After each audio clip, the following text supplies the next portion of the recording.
Bonsoir à toutes et à tous, bienvenue dans Guinée Actualité. Tout d'abord, au ministère de l'Information et de la Communication, des actions concrètes sont mises en place pour revaloriser les sites de diffusion. Sur le plateau de Koulouma, des équipements de diffusion, de protection et d'alimentation énergétique ont été installés.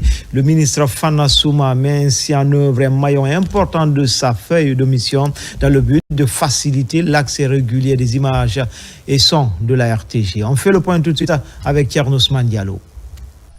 Depuis la nomination du ministre Fana Souma à la tête du ministère de l'Information et de la Communication, la relance et l'équipement des sites de diffusion ont été inscrits parmi les priorités avec pour enjeu de garantir une meilleure couverture du territoire national en télé et en radio. La réhabilitation des sites de diffusion s'accompagne d'une politique pour les rendre plus autonomes avec des sources d'énergie alternatives afin que rien n'entrave la diffusion en continu des programmes de la RTJ par exemple. Ce fut le cas notamment à Kakoulima et plus récemment à Koloma où de nouveaux équipements de diffusion ont été installés à la grande satisfaction des responsables de la Direction nationale des services de diffusion. Monsieur le ministre, vraiment depuis qu'on est arrivé, il a pris tout le travail des sites de diffusion à bras le corps et ce qui était un peu rare puisqu'on est venu trouver vraiment beaucoup de lacunes, beaucoup de problèmes, mais par sa promptitude, tout va bien. Voilà, aujourd'hui, il nous a fait la surprise, il est venu sur les sites de diffusion. Chaque fois que nous signalons un problème, il se déplace, il vient, il regarde et puis il trouve une solution. À la Direction nationale des services de diffusion et sous le leadership du ministre Fana Souma, des investissements ont été également opérés pour faciliter l'accès à la RTG via de simples antennes TV ou encore à travers des freebox accessibles sur le marché et qui donnent droit à un libre accès à de nombreuses chaînes dont la télévision nationale. Auparavant, RTG était payante. Maintenant, ce n'est plus ça. Il suffit d'avoir une parabole de 60 cm. Un récepteur digital. Une fois installé maintenant, tu mets la fréquence. La fréquence c'est simple, c'est 12 216, 30 000 horizontales. Tu mémorises automatiquement qu'il y a la RTG 1 et 2, la radio nationale et la RKS. Présentement, la population guinéenne peut capter gratuitement partout sur le territoire national à travers un récepteur satellitaire à bande KU. Vous avez non seulement la RTG 1, la RTG 2, la radio nationale et la RKS. Donc, sans recourir à un distributeur d'images, donc c'est un effort collégial. Il faut vraiment qu'on remercie le ministre de l'Information et de la Communication. C'est l'occasion pour moi de remercier le président de la République, Mamadi Doumbouya, d'offrir l'information publique à tout Guinéen partout sur le territoire national. Avec le programme Simandou 2040, le ministère de l'Information et de la Communication renforce le dispositif technique des structures de production et de diffusion. L'acquisition d'un nouveau quart de reportage s'inscrit dans cette dynamique pour moderniser les services, rendre les équipes plus opérationnelles sur le terrain et concrétiser la vision présidentielle en matière d'accès à l'information sur l'ensemble du territoire national. À Boké, les populations de Kamikolo disposent désormais d'une nouvelle école franco-arabe, un établissement offert par le consortium SMB Winning. C'est dans le cadre de ces actions sociales. La remise officielle a connu une forte mobilisation des autorités locales et communautés bénéficiaires. Mamadi Terna Kamisoko. À Kamikolo, dans la sous-préfecture de Kolabouni, c'est un jour de joie et de soulagement pour les habitants. Après 2 mois de travaux, l'école élémentaire franco-arabe Kekototouri vient d'être entièrement reconstruite et remise à la communauté par le consortium SMB Winning. Une infrastructure prête à l'emploi. 3 salles de classe fonctionnelles, 3 bureaux équipés, des tables bancs neuves et 2 cabines de latrines. L'objectif, c'est de permettre activement la scolarisation des enfants des zones riveraines au consortium. Et donc cela donne un cadre idéal pour l'apprentissage des enfants. Et ces enfants constituent l'avenir de ce pays. Donc en les aidant à la scolarité, on apporte notre grain de sel au développement national.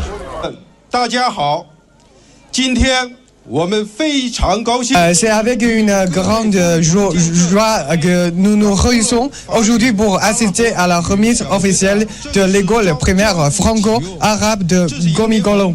Cet événement marque une nouvelle étape importante dans le cadre du programme de développement communautaire 2025 du consortium SMB Winning. Cet investissement s'inscrit dans la dynamique de cohabitation harmonieuse avec les communautés riveraines et marque l'engagement du consortium pour l'éducation qui reste au cœur de sa politique RSE. C'est un symbole pour nous, pour cette village, parce que Koto Touré, beaucoup disent que Koto, on ne connaît pas qui, c'est lui le fondateur de cette ville. Inch'Allah, on ne va pas s'arrêter là. Nous sommes un groupe solide. On va continuer à faire, à construire, jusqu'à collège notre but et clôturer. Je tiens à féliciter toutes les personnes qui ont contribué à la réalisation de ce projet. Votre engagement et votre détermination sont admirables et méritent d'être salués.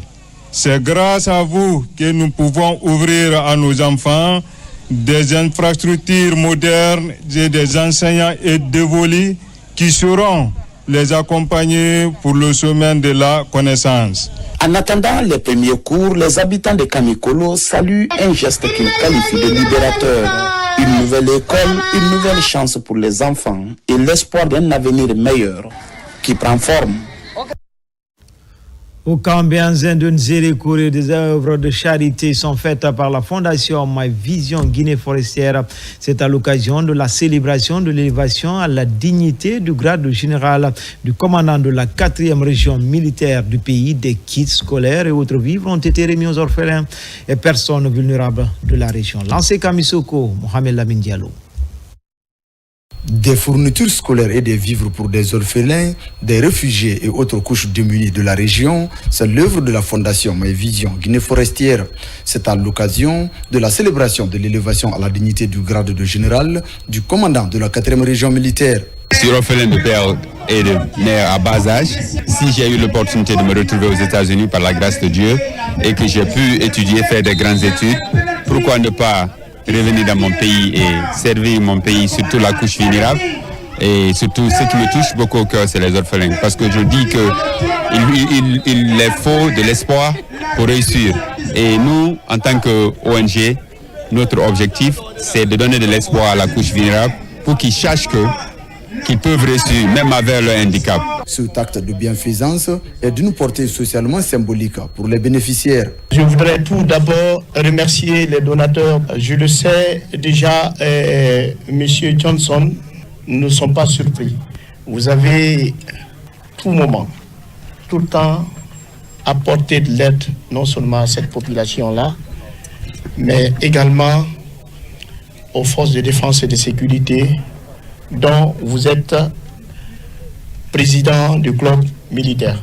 Nous sommes tellement contents du donateur, du projet de la vision, parce que ce n'est pas sa première fois de nous faire des cadeaux. Nous le remercions sincèrement. Nous remercions le président de la République, ici en forêt, nous le soutenons aussi. Pour rendre encore la fête plus belle, des équipements sportifs sont offerts aux formations civilo-militaires dans une atmosphère empreinte de convivialité et de fair play.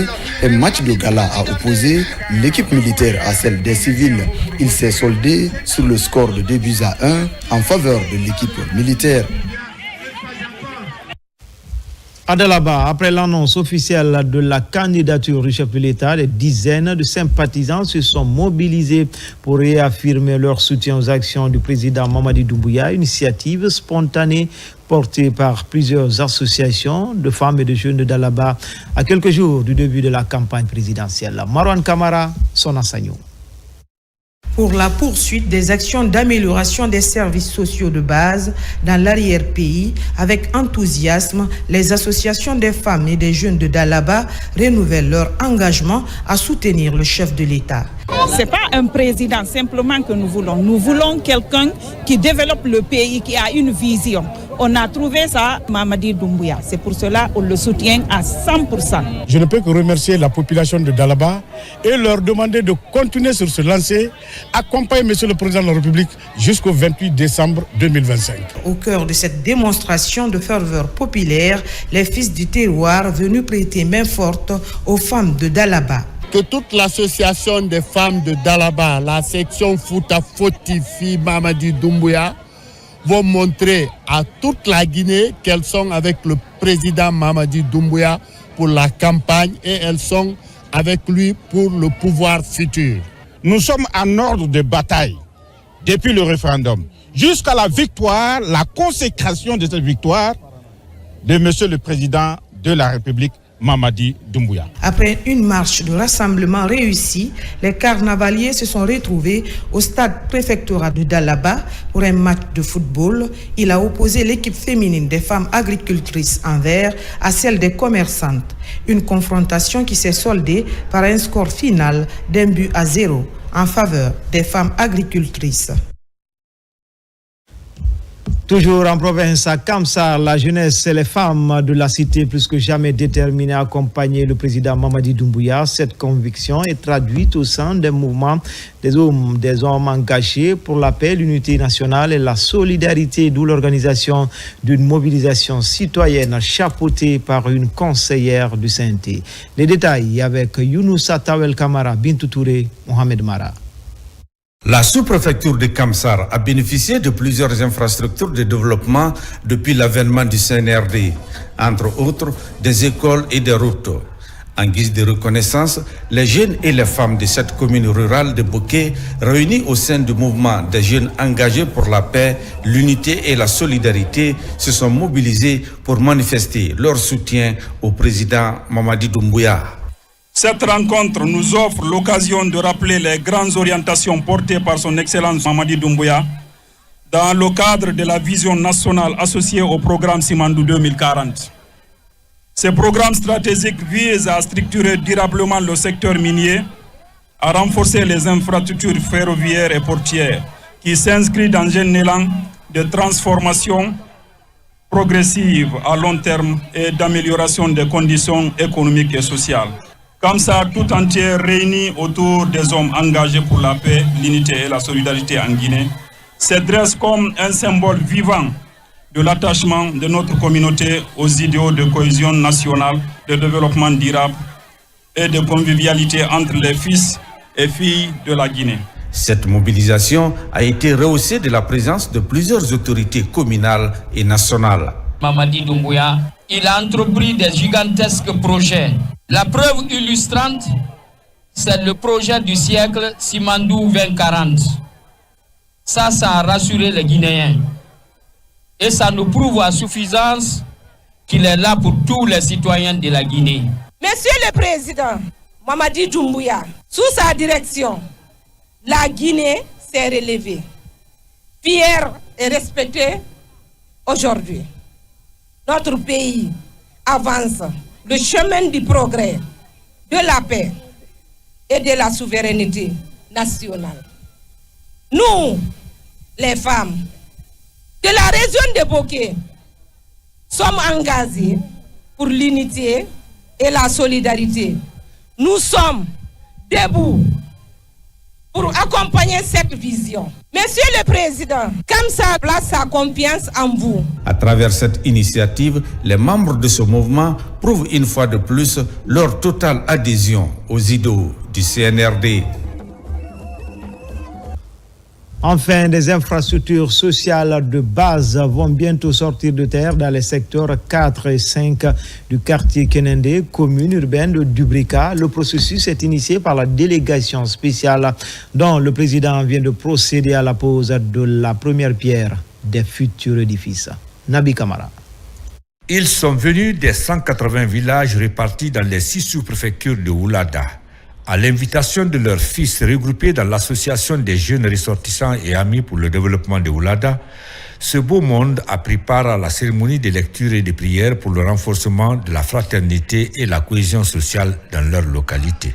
Nous sommes là dans le cadre du sacrifice organisé par la jeunesse de Oulada. pour le rayonnement, si vous voulez, non seulement de l'islam, mais pour la prospérité de notre contrée et de toute la Guinée. Ici à Somokoro, la rencontre des fils résidents et ressortissants de Oulada a été grandiose et pleine d'émotions. Ils ont imploré la grâce divine pour leur santé et celle de tous les Guinéens dans la paix sans laquelle il n'y a point de développement. On ne peut pas orienter un projet dans une zone où il n'y a pas de paix. Sans la paix, le développement n'est d'ailleurs même pas possible. Donc c'est pourquoi nous prions Allah subhanahu wa ta'ala que la paix règne en Guinée. Partons vers les élections bientôt et nous prions Allah que les élections se passent dans les meilleures conditions. Nous prions Dieu que le sacrifice d'aujourd'hui, les prières d'aujourd'hui et ce que nos aînés ont fait, que tout soit exaucé par la grâce de Dieu. À noter que Somokoro, qui a abrité cette cérémonie de lecture du Saint-Coran, est l'un des districts de la sous-préfecture de Sissila, dans la préfecture de Kouroussa. Vous l'avez compris, on était bientôt dans la préfecture de Kouroussa, dans le district de Sissela. C'était tout pour les infos. Prochain rendez-vous avec l'actualité, c'est à 20h30. Bonne suite de programmes sur les antennes de la télévision, dont la mission est de vous servir. À tout à l'heure, Inch'Allah.